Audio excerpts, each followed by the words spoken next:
Hello, dear students.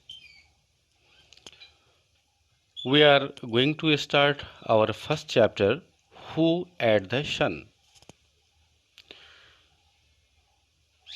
ये Who at the Sun जो है, ये एक मिथ के बारे में है, एक स्टोरी है ये। वो मिथ क्या है, मिथ होता क्या है? मिथ का हिंदी मीनिंग जो है वो मनगढ़ंत कहते हैं उसको, काल्पनिक, इमेजिनरी कह सकते हैं हम लोग। बढ़ते हैं आगे। A myth is a story that explains the origins of a cultural practice or natural phenomenon. Cultural practice मतलब सांस्कृतिक अभ्यास जो है, या जो नेचुरल मतलब प्राकृतिक घटनाएं जो हैं, उसके बारे में जो कहानी कही जाती है, जो कहानी हम लोग सुनते हैं, उसको हम लोग मिथ कहते हैं, जो कि लगभग सत्य नहीं होता है। For example, almost all cultures across the world have a creation myth concerning the origins of the world or how the world came to exist. उदाहरण के लिए, ऑलमोस्ट ऑफ कल्चर्स मतलब जितने भी कल्चर्स हैं, बहुत सारे कल्चर्स हैं अक्रॉस द वर्ल्ड, दुनिया भर में, सबके पास एक क्रिएशन, एक मिथ है जो क्रिएट किया हुआ है। ये वर्ड कैसे आया, ओरिजिन कैसे हुआ वर्ड का, और वर्ड कैसे एग्जिस्ट कर रहा है, इसके बारे में बहुत सारे मिथ्स हैं, मनगढ़ंत कहानियां हैं। Read about some myths from different cultures. अब डिफरेंट कल्चर्स से हम लोग मिथ के बारे में पढ़ने जा रहे हैं। The word myth comes from the Greek word Mythos. Myth word जो है ये ग्रीक वर्ड माइथोस से आया हुआ है। Mythos in Greek means story और स्पीच, और माइथॉस का ग्रीक में मीनिंग होता है कहानी, स्पीच कहते हैं हम लोग, या कहानी कहते हैं। Myth are stories that have come to us from the beginning of human existence. जब से मनुष्य की या ह्यूमन की, मानव जाति की शुरुआत हुई है, तब से ही मिथ स्टोरीज के रूप में जो है हमारे पास आए हैं। The very dawn of history and perhaps from the time humans started to speak. और ये बहुत पहले से, स्टार्टिंग से, बिगिनिंग ऑफ लाइफ से, ह्यूमन लाइफ से, और हम लोग कह सकते हैं शायद जब से इंसान बोलना सीखा है, पहले तो बोलते भी नहीं थे, लेकिन जब से इंसान बोलना सीखे हैं मनुष्य जाति, उस जमाने से ही ये मिथ जो है आ रहे हैं। These old stories try to give reasons for inexplicable phenomena that early man witnessed in nature or big.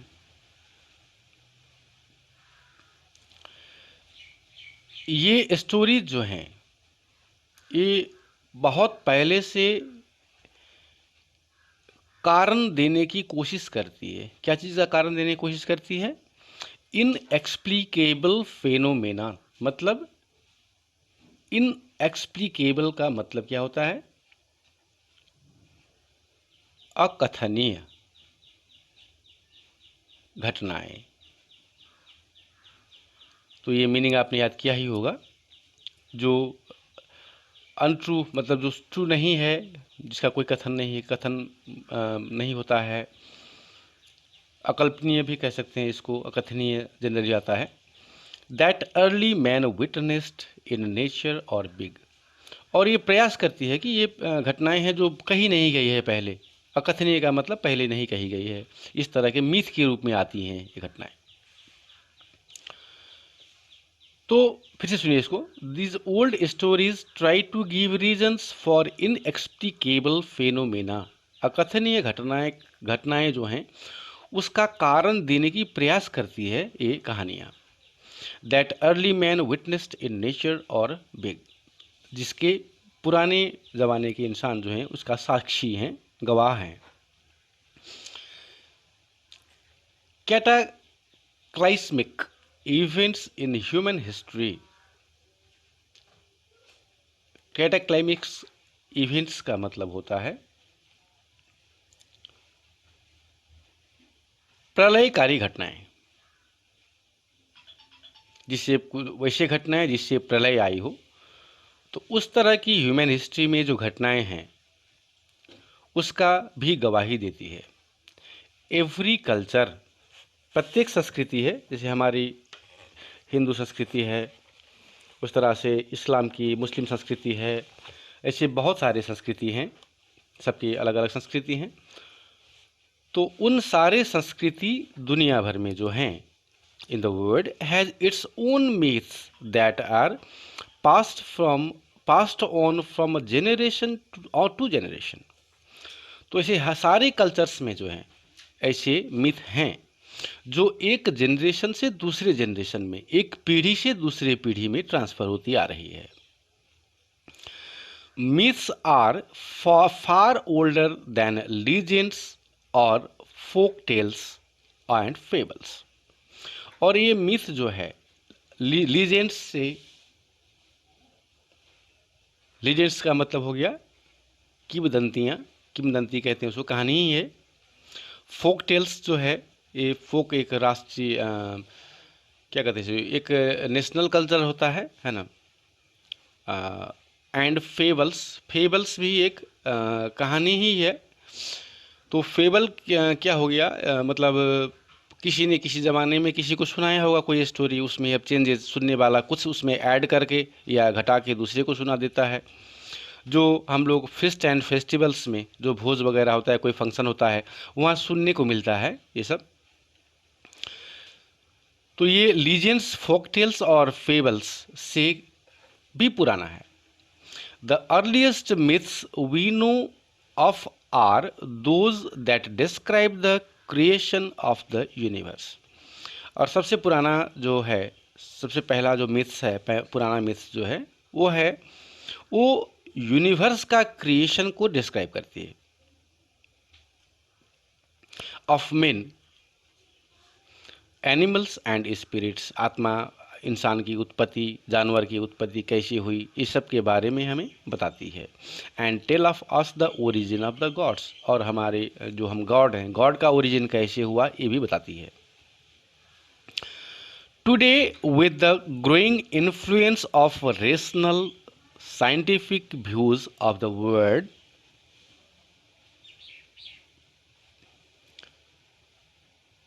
अब अभी जो साइंटिफिक व्यूज़ है उसके प्रभाव से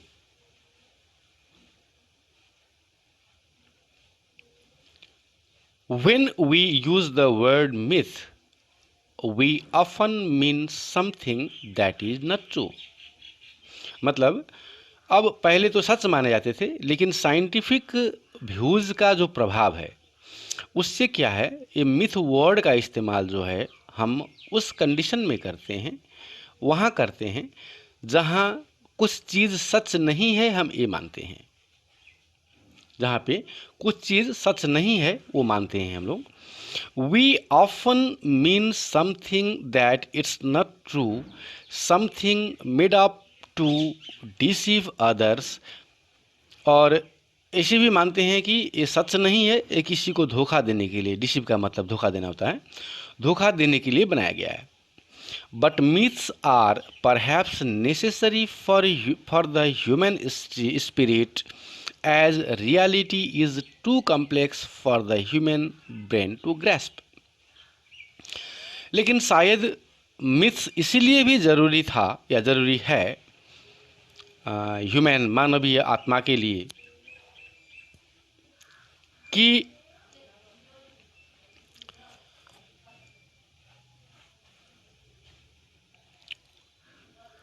रियलिटी जो है वो बहुत कॉम्प्लेक्स होता है, बहुत मुश्किल होता है रियलिटी को ग्रैस्प करना, मतलब पकड़ना। इंसान के ब्रेन के लिए, हमारे दिमाग के लिए रियलिटी को पकड़ना बहुत, उसको मानना और उसमें जाना बहुत कठिन होता है। इसीलिए ये मिथ ही जो है हमारे लिए नेसेसरी भी था, है भी। We need explanations for questions that we cannot still answer based on our rational knowledge. What is our purpose? Where do we come from? What is reality? Are questions for which we still want answer, and we still answer them in the form of stories. अब अभी तक भी जो है हम लोग के पास बहुत सारे ऐसे सवाल हैं। हम कहाँ से आए, हमारा उद्देश्य क्या है, वास्तविकता रियलिटी क्या है, इस सब चीज़ का सवाल देना जो है ना, हम अभी भी जो है स्टोरी के बेस में ही देते हैं। Science fiction could be regarded as a type of modern myth. और साइंस का भी फिक्शंस जो है, जो साइंस फिक्शंस जो है वो भी जो है आपको आधुनिक मिथ की तरह, उस आधुनिक मिथ में हम लोग उसको मानते हैं कि ये आधुनिक मिथ है। जो साइंटिफिक व्यू से भी देखते भी हैं, लेकिन साइंटिफिक फिक्शन है वो, जो सच नहीं है। When we hear old myths, we can see why people could have. When we hear old myths, we can see why people could have made up the stories they did. लेकिन जब लोग हम myth सुनते हैं, हम ये समझ सकते हैं कि इंसान ने ऐसा स्टोरीज क्यों बनाया होगा, जिसमें उनके कारनामे हैं, या स्टोरी को क्यों बनाया होगा। दे नीडेड टू एक्सप्लेन फ्राइटेनिंग और awe inspiring events or happening in a way that would comfort and ease them. मतलब ये awe inspiring events मतलब विस्मयकारी घटनाएं, जो आपका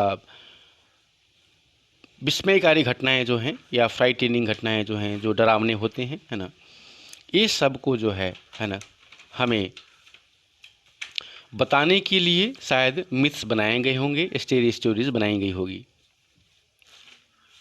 the stories told about the solar eclipse are good examples of such myths. The stories that would comfort and ease them. The stories told about the solar eclipse are good examples of such myths. और जो कहानियाँ हमें solar eclipse के बारे में मिलती है, solar eclipse जानते हो, सूर्य ग्रहण के बारे में मिलती है, वो कहानियाँ जो है ऐसे मिथ्स के अच्छे एग्जाम्पल्स हैं। The sun's movement as seen from the earth is regular and dependable, and people tend to take its regular journey through the sky for granted. In fact, people have always used it to regulate their lives and livelihood, and then all of a sudden they see something unusual happening to the sun that cannot be explained or understood. अब इस सन का movements जो है, जो हम यहाँ से देखते हैं, और आकाश में देखते हैं हम लोग, सूरज का उगने का समय, सूरज का ढलने का समय, है ना, ये है। दूसरा, सूर्य ग्रहण में जो सूरज ढक जाती है, नहीं दिख पाती है, ऐसी कंडीशंस वगैरह हुआ। जैसे सूर्यास्त कहते हैं या सूर्योदय कहते हैं, सनराइज सनसेट, इसके बारे में जो इसके बारे में एक्सप्लेनेशंस के लिए जो है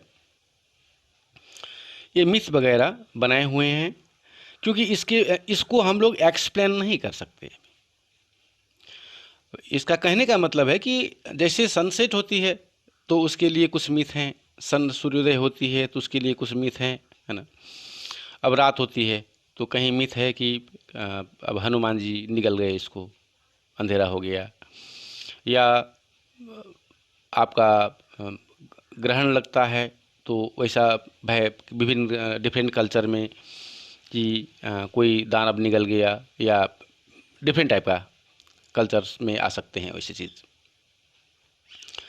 उसी तरह सनराइज़ के लिए है, सनसेट के लिए है। तो ये सब जो है ये एक्सप्लेन करने के लिए ही मिथ्स वगैरह बनाए गए हैं। Now we all know that a solar eclipse occurs when the moon comes between the sun and the earth. अभी हम जानते हैं, अभी के ज़माने में हम समझ चुके हैं, हम जान रहे हैं कि सोलर एक्लिप्स तब होता है जब मून, चाँद जो है, सन और अर्थ के बीच में आती है। It blocks our views of the sun so we have a solar eclipse. और ये ब्लॉक जो बीच में चाँद मून आ जाती है, ये हमारे व्यू को ब्लॉक कर देती है, हम दिख नहीं पाते, और सोलर एक्लिप्स होता है।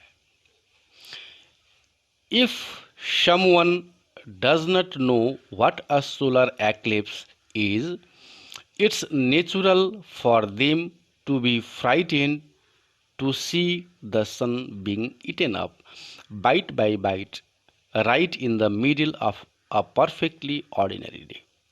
अब जिसको सोलर एक्लिप्स का साइंटिफिक वे नहीं पता है, वो कॉज नहीं पता है, तो वो डरेगा ही। उसको लगेगा कि सन जो है कोई खा रहा है, टुकड़ा टुकड़ा, मतलब एक एक बाइट करके खा रहा है, और बाद में पूरा खा जाता है, निकल जाता है। And then equally suddenly it comes back, और उसके बाद फिर से जो है वो पूरा हो जाता है, chunk by a small chunk, till it is shining over the world once more, और फिर से जो है ये बाहर निकल जाता है। It looks remarkably like someone ate off the sun for a while, और ये वैसा ही लगता है कि कुछ देर के लिए किसी ने सन को खा गया हो, किसी ने निगल गया हो उसको। In fact the earliest word for eclipse in the Chinese सी मीन्स टू इट, और चाइनीज वर्ड जो है सी, जो एक्लिप्स का मीनिंग है, उसका अर्थ भी वही है, खाना। And most myths about the solar eclipse are stories of various creatures and demons devouring the sun in the sky. और बहुत सारे मिथ्स सोलर एक्लिप्स के बारे में, बहुत सारे स्टोरीज हैं, है ना। उसका एनिमल्स का और राक्षस का, डेमन का राक्षस होता है ना, वो सन को जो है खाने का, निगलने का, ढक देने का, इस तरह का बहुत सारे स्टोरीज हैं। यही एक बताया जा रहा है आपको कि बहुत सारे मिथ यहाँ पे हैं सन एक्लिप्स के बारे में। The Vikings saw a pair of skies, the Vikings saw a pair of sky wolves chasing the sun और द मून। अब विकिंग्स क्या शो करती है? विकिंग्स ने क्या देखा कि a pair of sky, pair of sky wolves, मतलब वो वोल्व्स, वोल्व्स जानते हो? वोल्फ क्या लोमड़ी शायद कहते हैं हिंदी में। एक एनिमल है, ये सन और मून को चेज करती है, खदेड़ती है ना। इस तरह से भी आते हैं myth. There was an eclipse whenever one of the wolves caught a bright orb in a story from Vietnam, a frog और a toad it's the moon and the sun.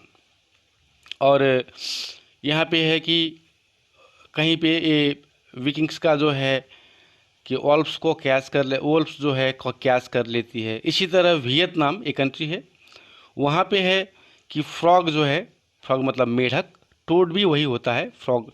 Frog जो है आप वो rainy season में देखते हो, जो बड़ा होता है ग्रीनिश और नीचे येलो वाला। और टोड जो है वो हमारे घर में देखने को मिलते हैं, जो ब्राउन, डार्क ब्राउन मिट्टी का कलर का होता है, जो अंदर रहता है। इसने मून और सन को खाया होगा, ये ऐसा इन लोगों का कहानी है। The Korean thought wild dogs chased the sun across the sky and ate it. इसी में कोरियन लोग क्या क्या समझते हैं कि सॉरी, जंगली कुत्ता जो है सन को खदेड़ता है और उसको खा जाता है। तो डिफरेंट टाइप से मिथ्स है, बहुत जहाँ जहाँ कल्चर्स है वहाँ डिफरेंट आपको मिथ्स आपको पढ़ने को मिल जाएंगे। In our country the story is told of the demon Rahu who distinguished himself as a god in order to steal a taste of अमृत। अब हमारे कंट्री में ये स्टोरी कुछ अलग तरीके से है, जहाँ पे एक राक्षस, राहु नाम के राक्षस जो हैं, उसने अपने आप को डिस्गाइज्ड है ना, अपना भेष जो है बदल लिया एज अ गॉड, भगवान के रूप में। क्यों? अमृत को पीने के लिए, अमृत को चुराने के लिए, उसको टेस्ट लेने के लिए। और अमृत क्या है?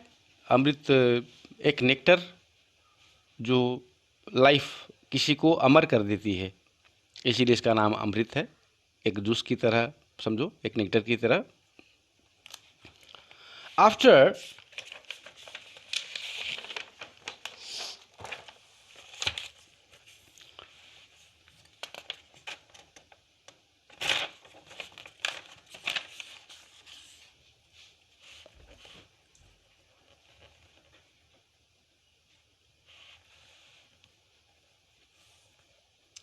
It was turned out of the ocean, जब ये turned out of the ocean, जब ये ओशन से, ओशन मतलब समुद्र, समुद्र से जब अमृत का मंथन हुआ था। चर्ण का मतलब जानते हो? मंथन। मंथन का मतलब है जैसे कि आपने अपने घर में दही से मट्ठा बनाते देखा होगा, वही सेम चीज़ है चर्न आउट, चर्न करना, इसका मंथन करना। जब ओशन का समुद्र मंथन जब हुआ, हम लोग पढ़ते हैं सुनते हैं अपने धार्मिक ग्रंथों में, समुद्र मंथन के दौरान जो है आपको अमृत निकला था। और वो अमृत का टेस्ट लेने के लिए राहु नाम के दैत्य जो है, दानव जो है, उसने अपने आप को डिस्गाइज किया था, अपना भेष बदल लिया था। डिस्गाइज करने का मतलब भेष बदलना होता है गॉड के रूप में। The sun and moon saw what's he was up to and reported him to Lord Vishnu. और सन और मून जो है, मून ने ये देख लिया कि वो अपना भेष बदल के जो है वो उसके देवता के रूप में बैठा हुआ है। तो उन्होंने भगवान विष्णु को जो है रिपोर्ट किया, इसी बारे में जानकारी दी। Vishnu sliced off Rahu's head before the amrit could slide down his throat. लेकिन जैसे राहु ने अमृत को पिया, तो पीने से पीते ही जो है वो गले से नीचे उतरने से पहले भगवान विष्णु, लॉर्ड विष्णु ने उसके सर को धड़ से अलग कर दिया। स्लाइस्ड ऑफ मतलब जैसे स्लाइस का मतलब है कि जैसे ब्रेड का स्लाइस बनाते हैं, पतला पतला काटना है ना, दो टुकड़े में करना, इस तरह से उन्होंने स्लाइस कर दिया है ना। और अमृत जो है नहीं पी पाए वो। As a result the head turn immortal. और मुंह से तो पिया था, अमृत तो पिया, लेकिन गले से नहीं नीचे उतरा, इसीलिए उनका सर जो है वो अमर हो गया। बट द बॉडी डाइड, लेकिन बदन जो है, बाकी का शरीर जो है वो मर गया। The demon Rahu's head continues to move through the sky chasing the sun and the moon in anger. तो वही राहु में घूमता रहता है, वो सूरज को और मून को, सन और मून को, सूरज को और चांद को खदेड़ता रहता है गुस्से से।